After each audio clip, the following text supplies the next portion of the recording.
லவ்யாப்பாவோட numbers எனக்கு என்னன்னு தெரியல. நான் அர்ச்சனா மேம்கிட்ட இன்னுமே பேசல அதை பற்றி. இப்போது இதுதான் ரிசல்ட்டுன்னு நான் நினச்சிக்கிறேன். ஓகே, இப்போ நீங்கள் சொன்னது தான்ன்றத. ஆக்சுவலாக நான் இந்த படத்தை ஒரு ஸ்டைல் மெயின்டைன் பண்ணியிருந்தேன் sir. Like right from every thing. அந்த ஒரு எக்ஸாக்டாக சொல்கிறது தான். இப்போ ஒரு பேட்டு அடிக்கிறோம், 6க்கு தான் எய்ம் பண்ணுறோம். அது கரெக்டாக அந்த பவுண்ட்ரிக்கு தாண்டிட்டா 6.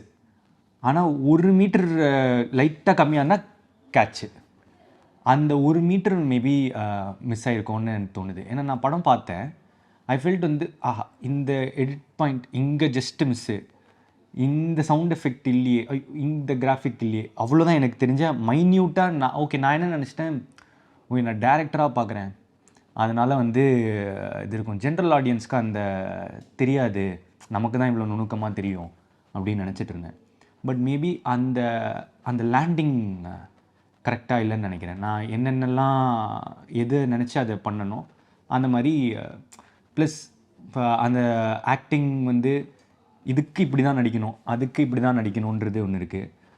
அது ஒரு இதுக்கு நான் அப்படி கன்சீவ் பண்ணியிருந்தேன். அதெல்லாம் லைட் ஷிஃப்டாக இருந்ததுனால மேபி லேண்ட் ஆகலைன்னு நினைக்கிறேன் சார். மணப்பெண்ணின் பிரத்யேகமான திருமணம் விவாஹா சென்னை சில்க்ஸ்.